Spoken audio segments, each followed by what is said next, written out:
2 more days pass. June 11th, 1528. Another few days circulate through time, bringing you that much closer to a destination of which none of you are too fond of arriving. A few hours into the new day, you see land off the starboard side of the ship. It's rather small, but you see it. The very tops of the tall birches of the Dunlin fields. The seagulls above grow in their numbers as well. Many dozens of them at some points circle your vessel, cawing and eyeing you for all, even the smallest scrap of food. That night, you all walk upon the bridge under an absolutely gorgeous blanket of stars. They fill the sky, with nearly no spot of its infinite blackness to be seen, like heavenly milk spilling across the heavens and sparkling with the radiance of the eons. The moon, waning, shines with a brilliance to match, illuminating the gentle waves that lap upon the ship. Eupheme, you look out at the ocean, seeing all of this reflected into infinity, an agitated mirror of silver that stretches into the horizon with no end in sight.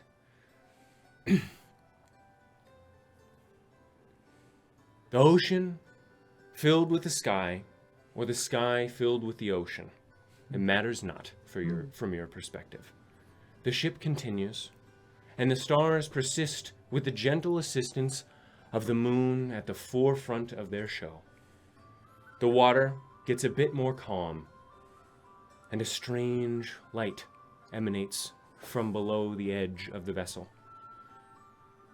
You lean over to check, seeing a strange green, slightly off-yellow illumination.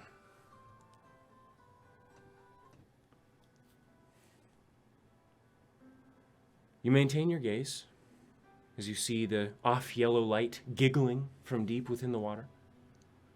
Watching carefully, a bit of anxiety bubbles within before you see a few more glowing globules of light swimming up from the depths.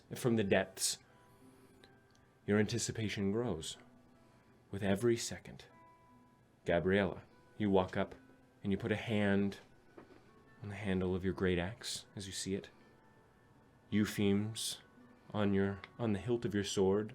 The Nicklid comes. You lean over.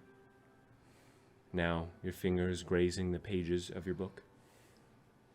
And Baths crawls out with a villainous grin upon his lips.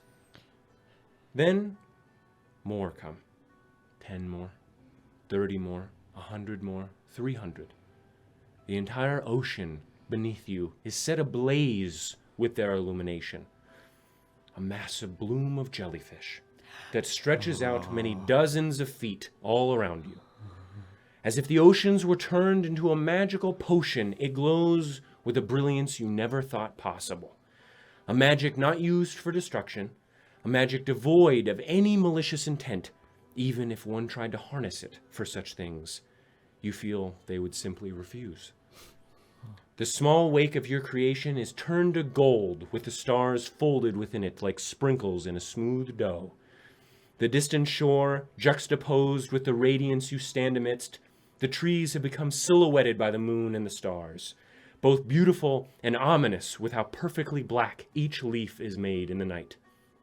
Again, you look out to the horizon, the stars scooping the world from the boundaries of the ocean, ready to sweep you all into a wondrous domain of resplendence and joy within the golden elixir of the Gulf of Gold.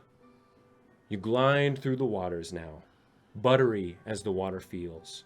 You breathe in, unable to help. A bit of tears billow within your eyes, smelling the fresh scent of the ocean mixed with the indelicate aroma of the land, the leaves, the soil, all of it coalescing with the breath of Fanes and the redolence of Rodcom. After a moment, the water feels not even as smooth as butter, but as light as air beneath your feet, and as you close your eyes, you float away into the stars above, caressed by their sparkling divinity and warmed by their glorious incandescence. And again, you feel small. And how wonderful it is to feel small when there is no threat of being squashed, when there is no weight of the many. Jesus. Jeez, okay. When there is no weight of the many burdens you bear. Christ, why did I write this? Holy shit. When the coil of mortality sits not at the front of your mind, but far hidden in the back. You feel a lightness frequently only death brings, but so rarely life implies, and it feels good. And then you say, Wrote a gift for yourself there, didn't you? yes, fucking so. It feels narcissistic to grab my own fucking writing. That line, how nice it is to feel small when there's not a threat of being squashed. I was like, Jeez. Yeah, that hit me too. Yeah, wow.